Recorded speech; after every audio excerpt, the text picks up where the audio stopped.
I brought some Lara Bars here today, by the way, and both for this, but also for the story. Lara Bars are, she was the first to come out with a bar that's vegan, soy-free, dairy-free, gluten-free, no added sugar, unprocessed, raw, non-GMO. Yeah, and they're different, so be sure and have one. Now, the reason I did this is because it's an interesting story, and then I'll tell you her brain style. 8 years ago, her father, Bill Merrican, owned 32 Polo stores. Ralph Lauren came to him and said, "You're making more money per square foot in your 32 stores than I am in all the rest," because at that time, Lauren franchised his stuff. So I was working with Bill at the time, and so I would go to all his stores and I have 7 courses that I teach out of Catch Fire Cafe or whatever, McLuhan Company or whatever. And so we took them on nobody was doing this in retail, but on a fairly consistent time, we took them through the stuff. So he introduced me to his daughter, Lara, and Laura was just starting this.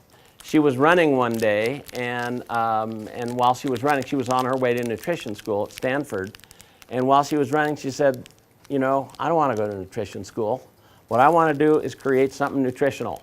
So she went to Whole Foods, got hired in the nutrition department, and at night began to work on this bar. It's a great story. Instead of the garage, it was the kitchen sink.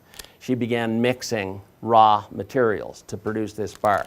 So her father, Bill Merrican, meanwhile, Polo decided to go IPO, so he had to buy all his stores back so that all the stores would be part of his group. So, of course, Bill came out with a lot of money on that. And so he invested a little in Lara's bar, and he actually got in and, stirring big vats of raw foods and then packaging it themselves. And then Whole Foods told her she could put them there. At Whole Foods, if they say you can come in, that's one thing. Second thing is, in 2 weeks, they know. They already got the formula. You're going to stay on the shelves or you're gone because no one's buying it. So you go and you demonstrate all the time. So she did, and at about 4 years, they went through all the logos and all the stuff that they needed to go to. At 6 years, the Emmys called up, and because a lot of the actresses were saying, "We want Emmys in the Emmy bags, and we want Lara Bars in the Emmy bags." And so they said, arrogantly, "You're lucky enough, just send us $1,000 and donate all the Lara Bars." And she said, "That's not the way I do business. You want the Lara Bars, you buy them." They said, "You don't understand. We'll have every actor and actress in Hollywood talking about it." She said, "I think they already are. So thanks very much." They called her a week later and said, "Here's your money and send us the bars." So she's been in ever since. But then LA Times picked up the article and wrote the article. The rest is history. So 4 months ago, she sold to General Mills for between $60 and $70 million. And it's just such a great story. And I thought you could try. There's all different kinds, flavors, etc., but as healthy as you can get and pure. And it's just a great story. And I worked with the Lara Bar all the way through. They had 30 people, and they were producing 50 million bars a year. They were using a place in Louisville that produced the bars. So, and then they went to see, everybody wanted to buy them. General Mills, Kellogg's, all. They went to 4 or 5 people, she and her father, Bill, and she said it was so apparent. The only group of all these groups I would sell to would be General Mills, because they handled their people the way a company should handle people. And I didn't want to turn my 30 people into some dour, ugly place. Lara ended up being analytical, conceptual, social. So the big idea came out of the big picture, came out of the conceptual, but she figured out very quickly what has to be done in terms of getting the money. What's the left brain stuff that needs done? So too many entrepreneurs end up being pretty right brain. And again, just to further parse it, clear thinker, logical problem solver, math, rational, you take a test and it tells you 23% or more is what we call a dominance in any particular place. And the left brain practical thinker guidelines, cautious of new ideas. These, by the way, are the people in your corporate culture that slow you down in times of change. They are very nervous about change. But there are ways to approach them. What's their favorite word? Proven. I know we got some new concepts, but we've proven them with General Motors. Well, now, bad example. We've proven them with Google and et cetera, et cetera. But the point is, how do I make, and I need the green part of the brain in my organization, because these are the people, they execute, they get things done. There's a thing in their heads that won't let them leave till it's done. If they promise to get it out the door tomorrow, they can't not get it out tomorrow. The yellow will say, sure. The yellow is always over-promising. You can't do without the yellow, because that's maybe the idea that takes you from 2 million to 5 billion. You can't do without it. But you also need to make it a whole brain team. And you also can't do the intuitive. We found out I do a lot of couples, and we have a lot of blue-reds that marry. Blue man, red woman. And so, information to a pretty solid blue thinker. Emotions are information. To a red, emotions are the Ersthoff of life. And so if the red man's married to, or blue man's married to a red woman, and they're at a party, and she sees someone get upset at her husband and run crying to the bathroom, she'll go racing to help her out, right? That's her natural inclination. Someone's hurting, I'm going to help. He'll say, wow, that was interesting. The green will say, honey, never invite them to a party. I don't trust people that let their emotions out in public places. And the yellow will say, honey, get them to our next party. It'll keep the things going, You play around with that. I was working with IBM, and I had a blue-green, a woman with a lot of blue-green in her brain. They all tested out before I went. So I have a picture of all their brains before I go. And I can predict a lot of things. I can predict the farthest left brains, the farthest right brains. I send them out of the room, ask the people in the room to predict them coming back in. And people know more about people than they think they do. But they just never have been aware or been asked to think about it this way. But you can know going in. So this woman, I'm talking about the yellow brain, and basically entrepreneurs almost always have some yellow, some big yellow. And whether or not they partner it with other parts of their brain. And so she stands up in the middle of while I'm talking, she said, damn it. And so everyone turns back. There's about 400 people in the room. And she said, I have been making a presentation to an entrepreneur, and every time I go back, I add another 5 pages of detail. I'm now up to 31 pages of a very detailed thing that I think is the greatest thing that ever hit the world. And this guy is bored, and he tells jokes, and I hate him for it. And I said, that's his answer. He's telling you something with the jokes. So lighten up. So she eventually sends me an email, and she had gone back and given him a 3-page executive summary. He wanted what she had. He wanted the detail. He just didn't want to hear about it. I want to trust you that you'll be able to do what I can't do. Just don't give me a 30-page proposal.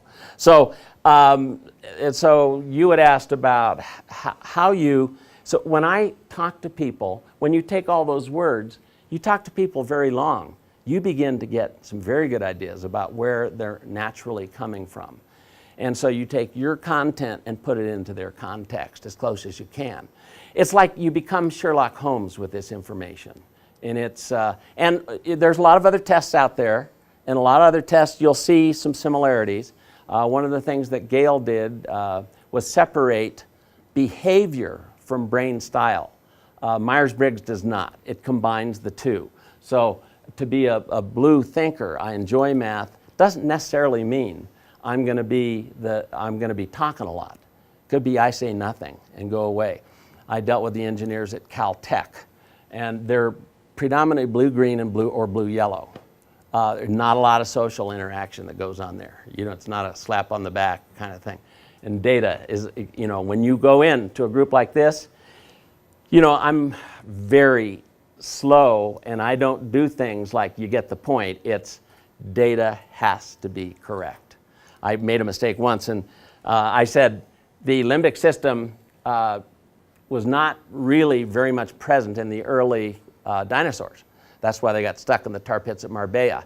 And so there was a little group of these engineers at Caltech murmuring around and looking back at me and furtively talking, and I said something's wrong. Yeah, it wasn't the dinosaurs, it was the woolly mammoths that got stuck in the tar pits of Marbella. I said, but you got the point, didn't you? He said, no, it's you. You're the one that doesn't get the point. I said, I was pointing out the point of the example. He says, let me tell you, if you make one mistake in data, how can we trust you on anything else you say? So that was pretty. So I use a lot of sources. So I'll talk about books, cite sources. For people that are interested in this, there's two things. You can buy the book Emergenetics, but you can also, she has a 10-page thing. And Emergenetics is one of the few tests that's passed the standards in educational testing, which only came out in 1999. Myers-Briggs won't take it because they've established theirs, they have a big business going, and they're afraid they won't pass it. The DISC would flunk automatically because the standards of educational testing says if it's less than 100 questions, we find a fault, that you really can't get it. There's test retest. A lot of people think if I take it in a certain way, the next time I take it, it'll be different. I'm different at business than at home. Or in 10 years, I'll be different. No, that's the test retest. If you change radically, the test was wrong because you really don't change radically. You can change percentages, but you'll still be the pattern that you first took it over and over and over again, unless you are absolutely dedicated to go. And so people that have a death in the family, a divorce, some get off drugs, they're the few people that really change brain patterns. Although you can, but you have to work hard at it. So here's 6th grade girls. We have this now in school systems. And so the teacher now knows, and they know the teacher's brain style, he knows theirs. Here's the 6th grade girls, and we got the people that scored highest in analytical thinking. And here's what they said, here's how you go shopping at a shopping mall. So they sat down, they wrote stuff down, came up with this. Coupons, budget, time management. Notice, they're not even saying, I'm doing it this way. They're saying, this is how one ought to. Blues love to do this. Well, if you're going to solve this problem, here's how you ought to go about it. Here's how the structural girls did it. 9 o'clock wake up, 10:30 leave house, 11 o'clock arrive at mall. Isn't that interesting? And some of us here think like this. This is a person I want on my team, by the way. And the reds, little picture, holding hands, loan them money. Blue saying, get coupons and, check prices. And the reds are saying, hey, if I get a blouse and my friend doesn't get a blouse, there's no fun in our whole shopping trip, and meet afterwards to show off and wear it the first night. Yellows. Mix and match. Nothing should be the same. And so it gives you a really good idea. And I use this a lot because we've set up a couple of school systems in, not Arapahoe, Douglas County. And it is amazing. I can teach algebra to a right-brainer if I know where he's coming from or she's coming from, and I introduce story, a lot more right-brain stuff into the teaching. And the teachers are going crazy over this because, and as you would agree, it's simple. This is not a complex thing. The science that goes into it, I think, is pretty complex, but it's the one that gets used. People use it all the time. The other thing we look at is behaviors. And you think about this for yourself. In expressiveness, are you a person that you cannot not talk? Usually use your hands a lot. You used your hands a lot, even though you're left brain. At least you worked in a left brain company. So use your hands a lot. Expressive people, you don't find someone who doesn't say much using their hands a lot, right? And I would call this, by the way, the first third, quiet, I do things better alone. I go to meetings, but I can hardly get back to my office to do my work. You don't do work at meetings, you do my work in my office. And there's no profile that's bad. It's all good. It's just understanding it, understanding how you work better and how you're less stressed. These people, gregarious performers. And we have a lot, you know, when I take companies through this, I have some very interesting exercise. And then the middle part. Some days I'm pretty spontaneous, other days I'm pretty reserved. And people that we've interviewed, they don't know exactly why they are, but we know this. If you are, you prefer your work, you work better quiet and alone, and you're asked to be the point person at a 3-day festival, you might be plenty smart to do it, and you might really think up some good things. You will be exhausted, and you'll be stressed before you even get there. Whereas the gregarious person may forget half her stuff or his stuff, but they get there, they can handle it. They, you know, it's my thing. Now, we have too many companies that put the face of the company from here instead of here. And we pay these people less, by the way, who the face of most companies are sitting at the front desks as a receptionist, et cetera.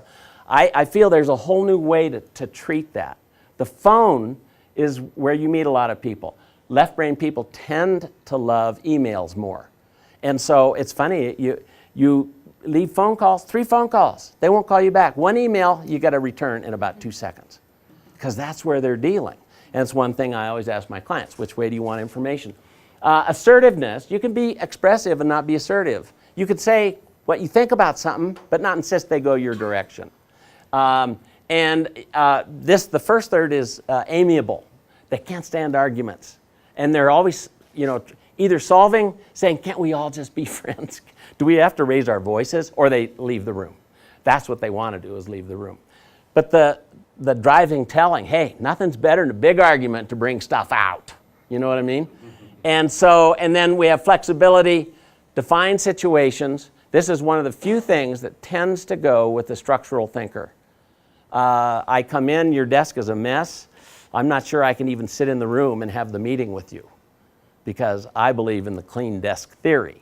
I mean, that's where the structural and defined situations and control.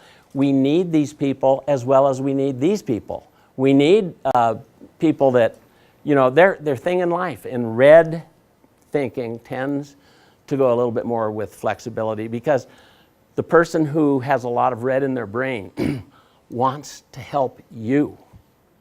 And they generally will be much more flexible, although not always. I'm doing a book right now called Brain Styles of the Rich and Famous. So I'm interviewing rich and famous people. They're all taking the Emergenetics test, and then I'm interviewing them about their successes. Dave and Gail Liniger started the largest real estate company in the world, called RE/MAX. And Dave Liniger's a total right brain, she's a total left brain. And once they realized this, and it was so interesting because I interviewed them together and separately. And I said to Dave, when did RE/MAX, because they had had a lot of fights at the beginning. They were fighting the National Board of Realtors, who wanted to keep 50-50. The company gets 50% of every commission you get. I had a real estate company. That's the way everybody did it. And Dave Liniger says, that's not fair. Van Scott, he worked at Van Scott, big real estate company in Denver at the time, the biggest. He said, Van Scott's not getting me my clients. These are my friends. Why are they getting 50%? And so he went to the head of Van Scott and said, I got a great idea. We'll get the best people because they know they're going to sell, and so we pay them more of their commission. We pay them 100% of the commission, and they just pay you a desk fee. Well, they threw him out. They tried to hire, the National Board of Realtors hired the FBI and the CIA to investigate him, because they knew if he made RE/MAX work, it would totally change the way real estate's done in this country. And it did. But he had to fight it through. And I said, when was the point where you started making it? He said, my wife said, sit down and shut up and listen to me.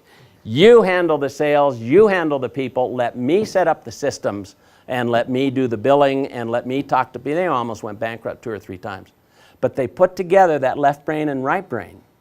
And he was very outgoing. She works at it, but you can tell she's very gracious.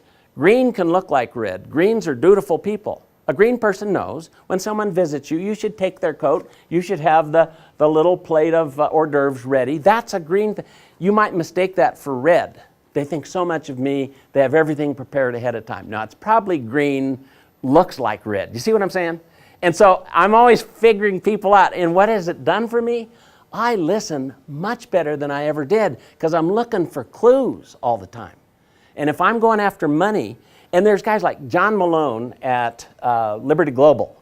John Malone's company brings in like $300 million a month of people that are paying their little TV fares all over Japan and Hungary and Europe and all this. And John Malone is a very clever guy. I did a workshop for him and his top people up at his ranch in Saratoga. And he's sitting there listening. I'm talking about wine. I was the wine editor for the news, and I continue my research nightly on your behalf, by the way. So we started off the thing, and that's a yellow thing. I said, the best thing I can do for this group of the most left-brain people I've ever dealt with, and I mean, I'm talking about, they're all multimillionaire, everyone on his board. One of them owns his own Hungarian winery, and as a sidelight, that's making a lot of money. And so I said, how do I get people to buy in to me as a presenter the next day with the stuff that's in this book, Catchfire? Well, it's by giving a wine tasting the night before. And so, because everyone appreciates that, and when you can talk about pH factors in wine as well as where it came, you know, what the chalk content was of the soil versus the granite, etc., then right away they're saying, this guy's all right. And they're drinking great wine. So, I mean, even the left-brainers, they love this. And so, and I was watching John Malone because he is blue, total blue. And he's probably middle in terms of expressive and probably third assertive. And so he put his hand up and he said, I've been thinking about this. He said, I'd like to invest in wineries. He said, but why can't they ever make any really big money? I mean, that's that blue brain working. Why is that? And I started to say, it's because most winemakers see themselves as artists. And to make a lot of money means you got to produce a lot of the same thing all the time. And as I was halfway through it, he said, I got it. They're artists, aren't they? I mean, so you could see how his brain's working. So he's got the conceptual, the yellow, and the big time blue going. And so right away I'm saying, if I were to give him a proposal, I know where I'm coming from. He's not afraid of ideas, but you got to be very tough on how you follow up. Does that make sense? Now, from all that, because I'm going to be asking you as we go along through the 12 rules of creativity, is I want you to kind of put down, based on 100%, where would you put yourself in these four things? So I know mine, I'm 55% conceptual, 40% social, and 2.5% each analytical and structural. That's why I desperately need left brain help. So where would you put yourself?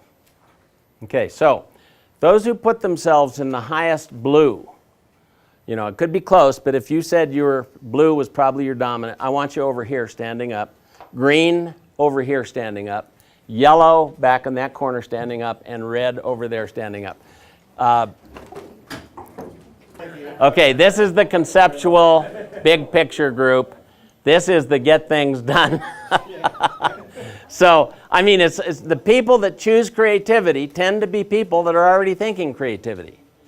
And up here we have the people that red dominates in terms of the way they think about problems.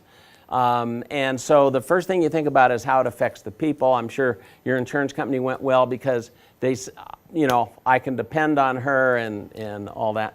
And you're the people that says, I wonder how this works. I knew from your discussion of rapid serial, what was the third word?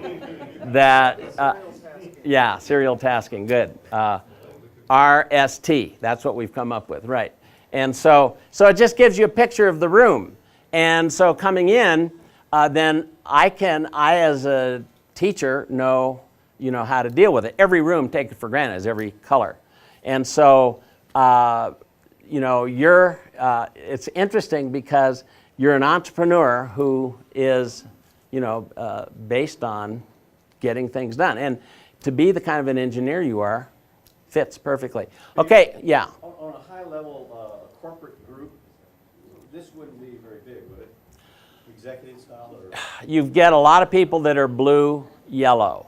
That is logical, linear, sequential, and conceptual. And especially with companies they started. When I'm dealing with AT&T, it's blue-green.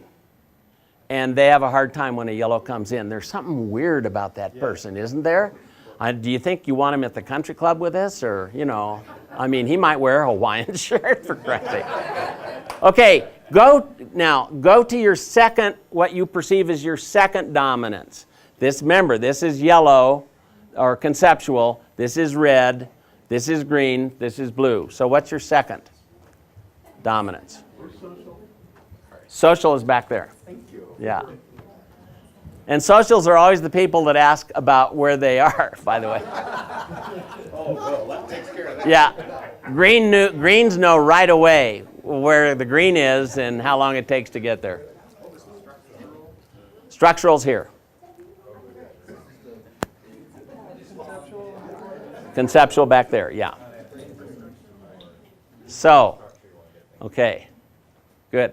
See how, you know, how different this looks. And would most of you imagine that you have more than 23% in each of the first two ways you grade yourself?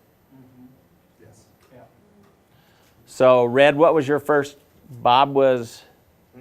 Over there. Yeah, okay, so yellow, red. Most of you were yellow, red, blue, red. Okay, and that's yellow, green, or blue, red are a little bit of stress profiles. Because the blue says bottom line, we got to let a few people go. And the red side of you says, how can I let them go? How are they going to eat tonight?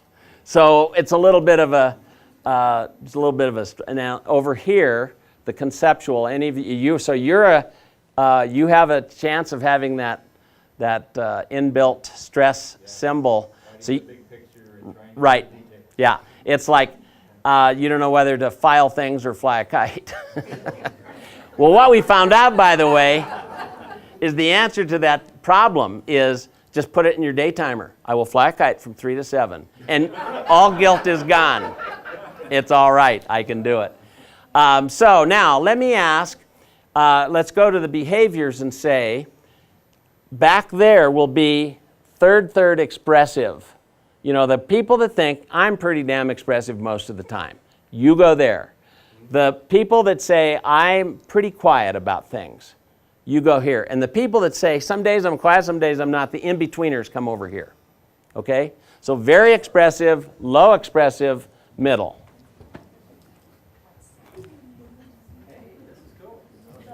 Yeah.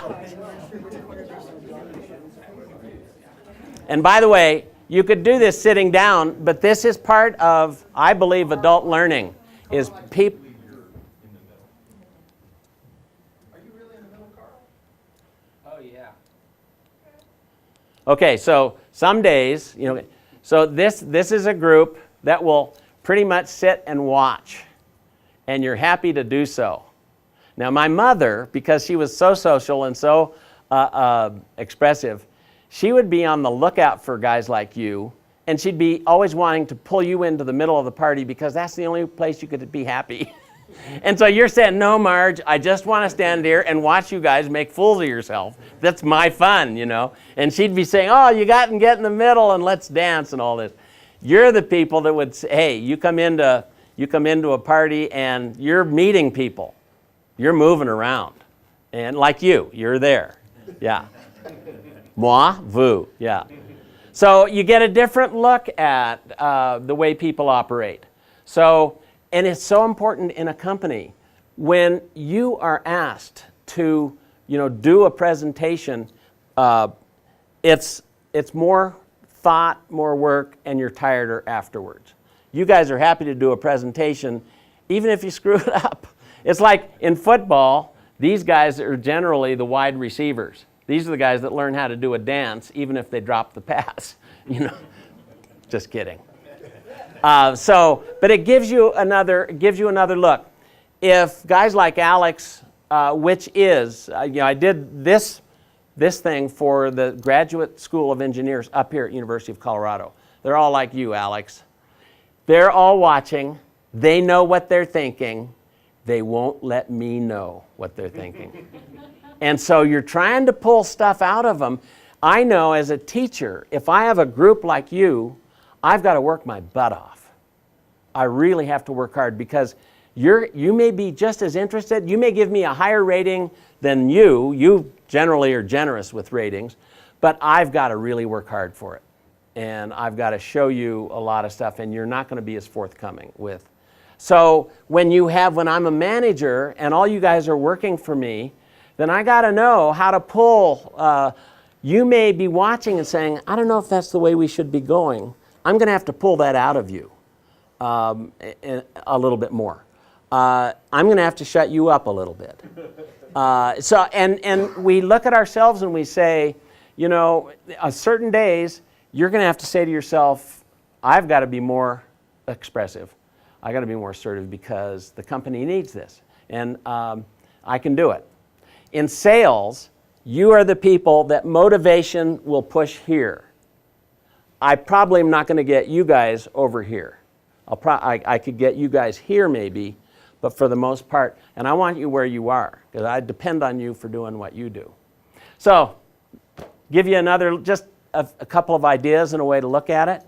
And I think we can do anything situationally. But if we have a job that calls for us to do what our brain style is not, that's what I call anti-strength-based coaching, then you're going to have a pretty tough life. And so choosing something that fits with your brain style. Okay, you can all sit down now. The other thing, moving around, of course, physiologically keeps your brains going, and you remember things more when you move. Okay.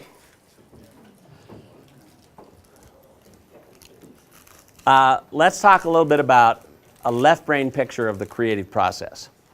And this is interesting. I mean, there's more books. My favorite book on creativity is Arthur Koestler's The Art of Creation. And it's a brilliant book. I also like Kawasaki, The Art of the Start. He's able to pull it's like a whole brain book about how you start companies up. And he's an Apple fellow, very bright guy.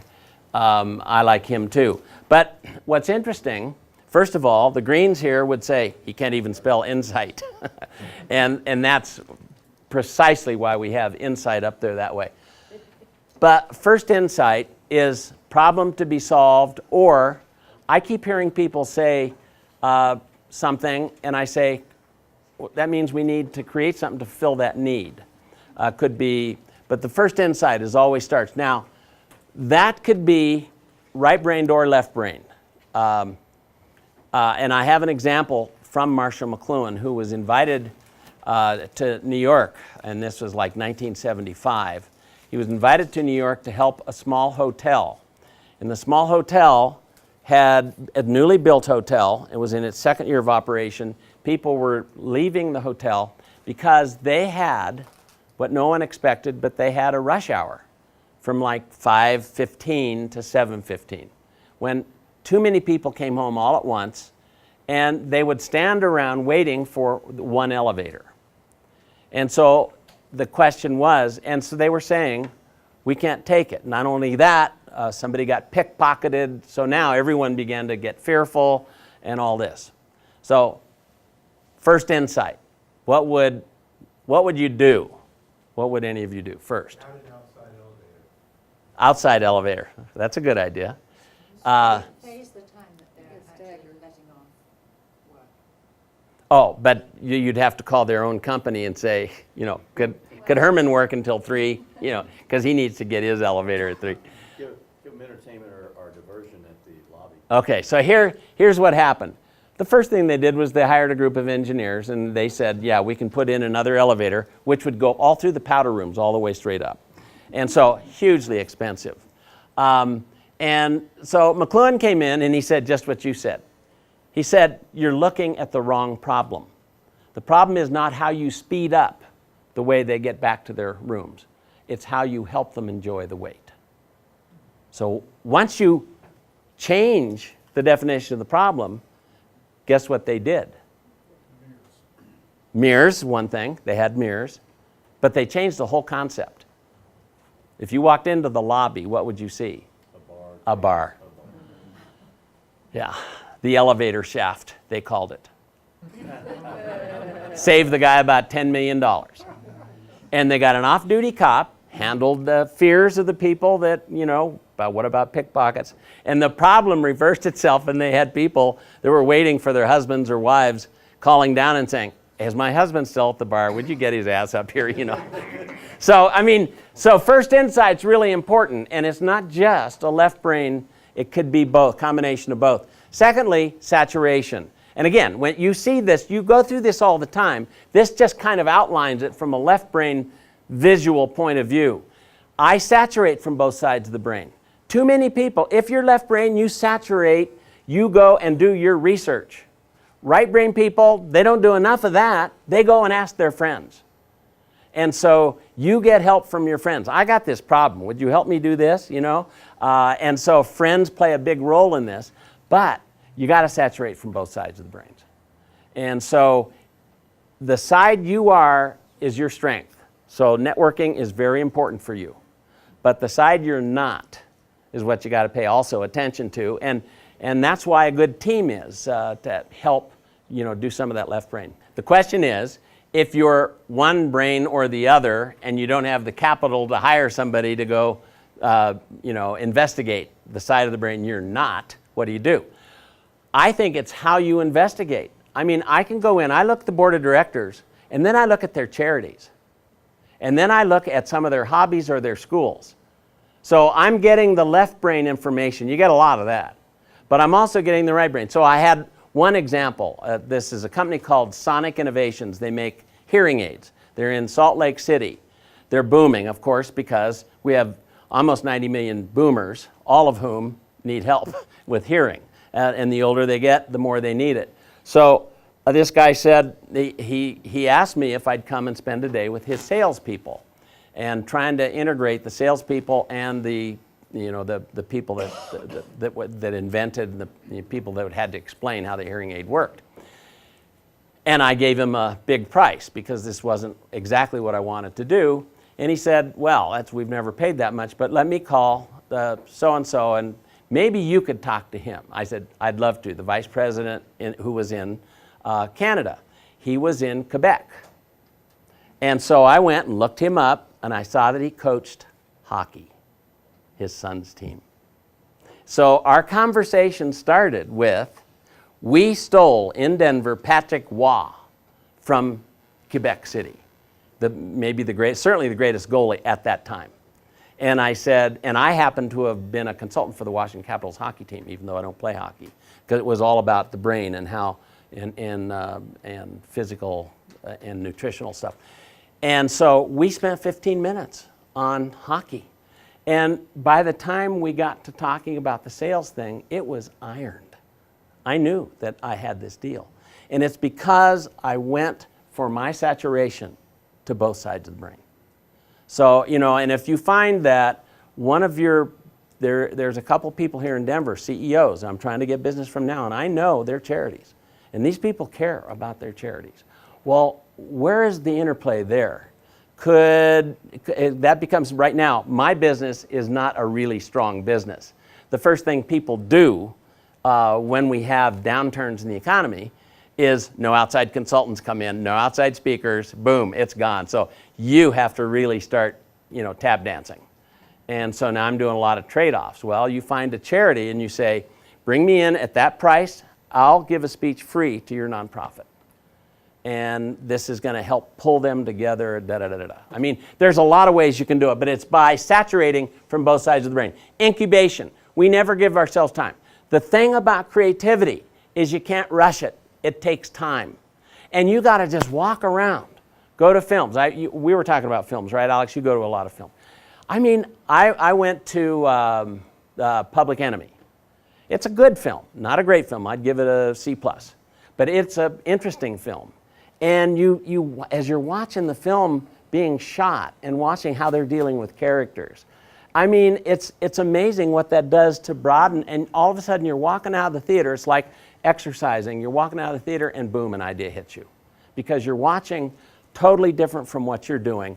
And incubation is so important. I got to say to myself, and I work out every day, I give myself problems before I get on an ellipse or a treadmill, and I say, figure it out. And sometimes it does, sometimes it doesn't, but I tend to get a lot more answers exercising because exercise is right brain. It goes to it's predominantly utilizes the right brain. The aha is the eureka moment. And then what a lot of people don't do is the verification. And my feeling also, it's the 4-quadrant verification. It's one thing to say, yes, it does make sense. Yes, I can see how we can roll it out, green. Yes, the concept is beautiful. Uh-oh. Somehow I didn't bring the people into the equation. Will they like it? How do we get people to want to buy it? And so that's part of this verification process that sometimes we don't go through. So it's a simple, again, everything I talk about is pretty simple at base, but it's a simple way to look at creativity. And if you have, as I'm going to suggest, you start having informal but formal in terms of agendized creativity meetings. That's going to be very important. Questions, violent political disagreements, does that make sense to you? Okay. Here's my.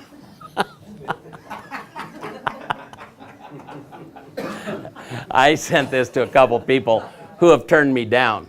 And, and then I say, just kidding, but.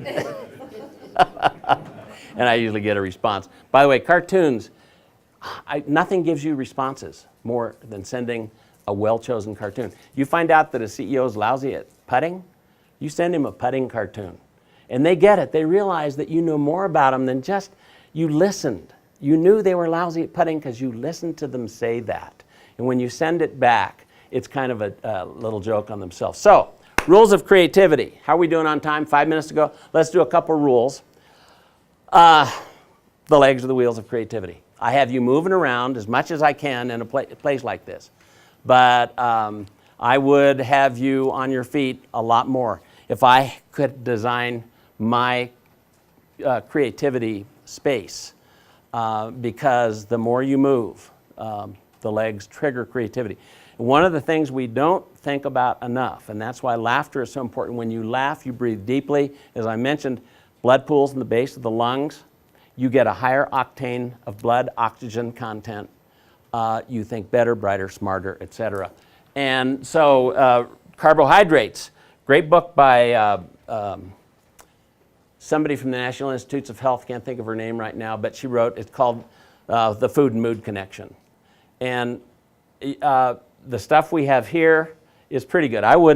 Anything with sugar, I wouldn't use before I had a creativity thing. I would design my, so I don't know, these are least low in calories. And the peanut butter thing, that's why I brought these.